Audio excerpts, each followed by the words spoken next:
So, good evening, everyone. My name is Dan. Thanks a lot for giving me the opportunity to talk to you here, and it's nice to see that there are quite a lot of people. Wait until the questions come. You will suffer. Yeah, I'm looking forward to that as well. So I represent company Digitalizing here. We're a Swiss company active in machine learning and AI fields, and I would like to present you a case of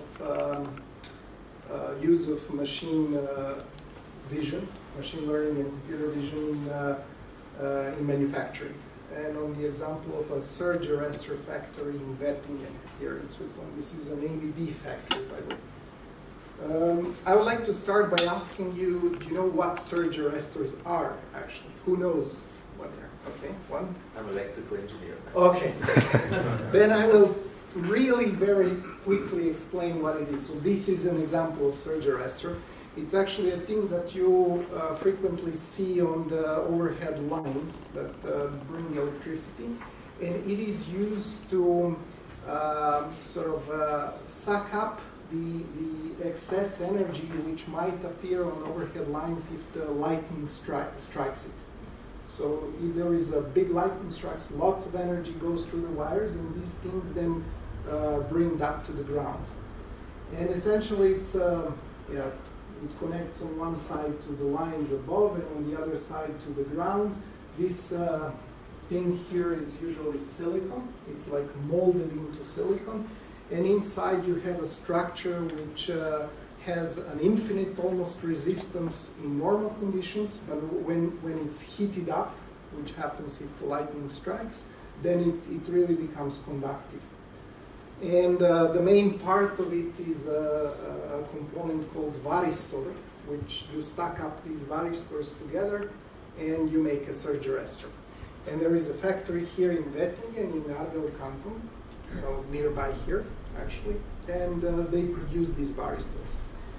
And the production line is relatively simple. So we have raw materials. These are these varistors of different shapes, sizes, and so on. So you see, it's like actually these varistors are a special compound, special material, which is pressed together.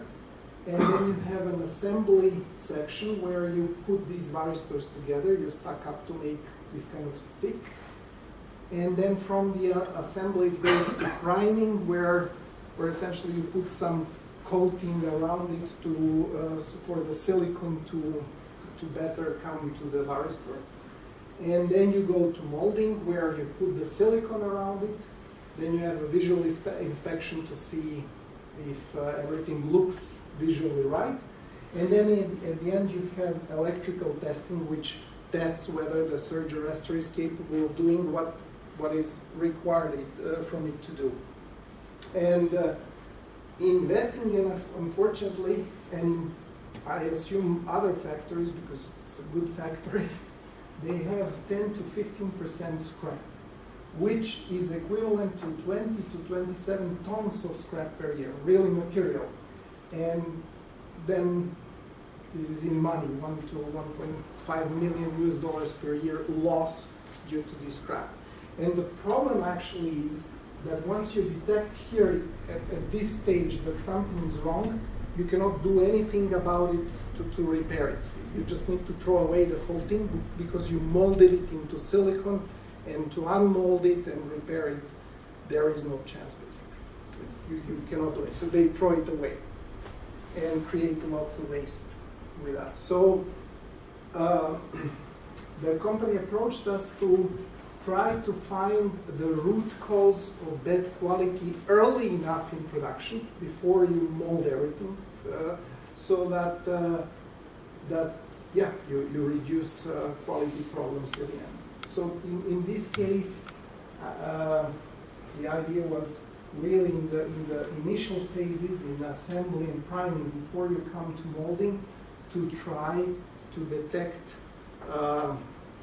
indicators that will result in a bad quality afterwards.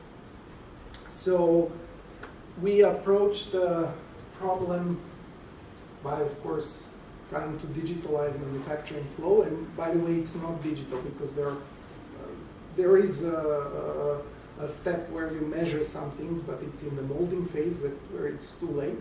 Before that, there is a lot of manual work. These assemblies completely manual. They have desks where people do something, so you don't have a digital trace of what they do. And we wanted to use computer vision there to get a full 3D picture of the objects from all the sides and see how the assembly is done essentially.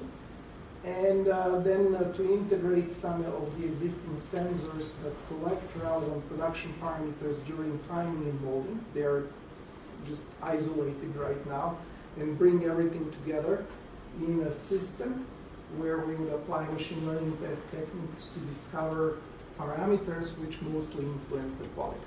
That was the idea. And then afterwards, we want to use this derived machine learning model for early detection of problems. And actually really try to show to the operators there at the shop floor what they need to do to repair the surge arrestor. So in phase one, what we did is we installed really a whole system with 1, 2, 3, 4, 5, 6 cameras. Basically, where operators after assembling, and by the way, this here is this assembled surge arrestor without the silicone on top of it. So that's the internal. And what you see here are these varistors, and there are some discs in between which conduct electricity. And depending on the characteristics of varistors that you have, you put these rings, so to say, and those kind of rings to create, first of all, a shape and characteristics, or to get the electrical characteristics that are required from a particular type of surge arrestor. And a person at the assembly line does that. So they have basically a desk where they put varistors together. There is some set of tools where they really bring these together in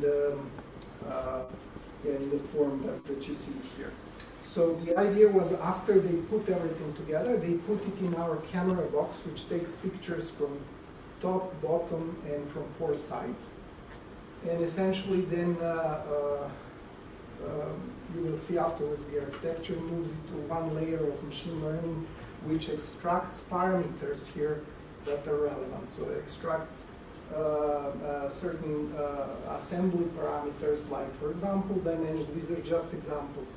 Dimensions of these rings, number of filler discs, spacing between the discs. So all of this is collected and goes into the next stage. And the next stage is you take all of these parameters, you have the idea of the assembly itself, which you follow through the manufacturing line, and at the end, you sort of record whether it passed the test or it didn't. So that was the data collection phase. What is the ratio? Sorry? What is the ratio between paste and fade? Well, you saw 15% at the beginning. Yeah. I mentioned. So 15% of all of the products are paid, so to say. How could it pass the electrical testing when the visual inspection already failed? I thought it was a... Well, yeah, you have two. If visual inspection failed, then the whole set of bank of tests is failed. Basically, you declare it as failed. Okay, because here the third line is like it failed in the visual inspection, but Yeah, electrical maybe testing. the example is wrong when we made a slide. It could happen actually, because on visual inspection you could see that the silicone, when it's molded, that there is that there is more silicone on it on one side, and this could pass an electrical test. It's just mechanically doesn't look well, you know, but it could pass the test, so you could cut the silicone. It could happen. Normally they do not let such products. So if it fails visual inspection in that sense that they see there is a chip in the silicone, you know, there is a piece missing, then they declare the whole thing failed. So your hypothesis was that the distances between the rings is kind of the No, you will see. There are no hypotheses whatsoever. We will let AI tell us where the problems are, and it will tell us, as you will see, where the problems are. We even don't know, or we didn't know at the beginning why there were the problems there. So the engineers had to analyze why did AI flag certain areas as problematic. And for example, these slides are created in retrospective. Yeah, there are these air gaps can influence the quality at the end. So if you leave an air gap, for example, it could influence the quality. And this was conclusion afterwards, cooperation between an AI and a product expert, basically, who knows, the engineers who know how this was built. It will be clearer when you see the architecture at the end. And then in the phase 3, we have, let's say, a next layer of deep learning neural network, which then predicts pass or fail results based on collected data in previous phases. So in first phase, we take pictures of the data, move that through one layer of network, get some parameters, and get measured parameters from the other steps in manufacturing. We feed that to the next layer of the network, which then at the end gives a probability of product passing or failing the test. So that was the whole thing. And at the end, this was the final solution, where you have the camera system. You take the picture of the unit. You move it through the layers of neural network, and you get information that, for example, there is a 80% chance that this will fail, and the problem actually is somewhere here, down there on the assembly. So that was the result of the whole thing. That was the end system. So at the beginning, we trained it, we collected data, trained the system. Afterwards, the final solution was assembled from the trained system, where the operator, once they assemble the piece, they put it into the camera system, and let's say the system predicts the probability of failure based on the assembly. If the prediction is high, let's say the system flags where the problem might be, and yeah, you have an opportunity to repair it then. If not, you move it through the next layers of assembly, basically to priming and molding, and we collect data from there. It can happen, let's say, also that during this phase something is wrong, and then on that phases you already have measured parameters, so you can tell to the operator the sort of set factors that will bring you to the success. It means that someone created the boxes? No. Okay, jump into the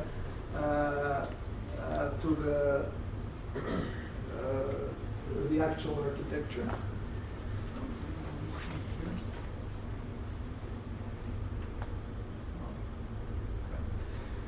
So the architecture looks like this. Basically, we compound together a convolutional neural network which extracts, which learns convolutions of the image. I don't know, you're familiar, I guess most of the audience is familiar with convolutional neural networks.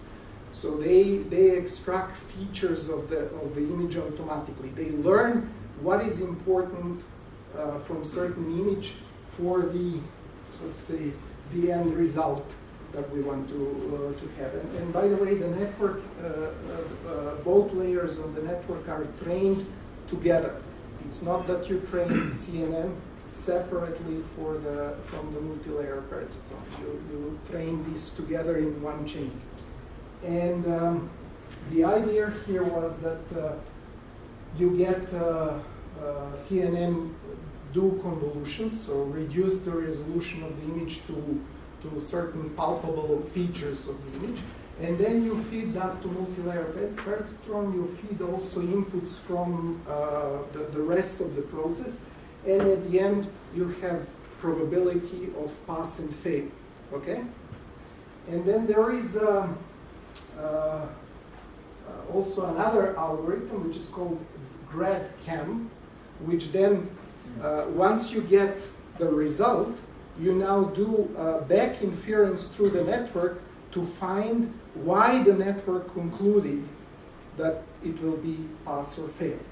And this GraphCam actually works very well on images. It creates this kind of heat maps by, let's say, doing differentiation back through the network, finding the weights which are the most influential for the result that you got. And you do that first to the end layer of a convolution network, so the smallest resolution. From that you get the small resolution heat map. Let's say it tells you which feature of the image actually resulted in the problematic quality. And you do that back to the first image, to the beginning, to the first layer of convolutions, just to increase the resolution. And then you combine these low resolution and high resolution images to really get a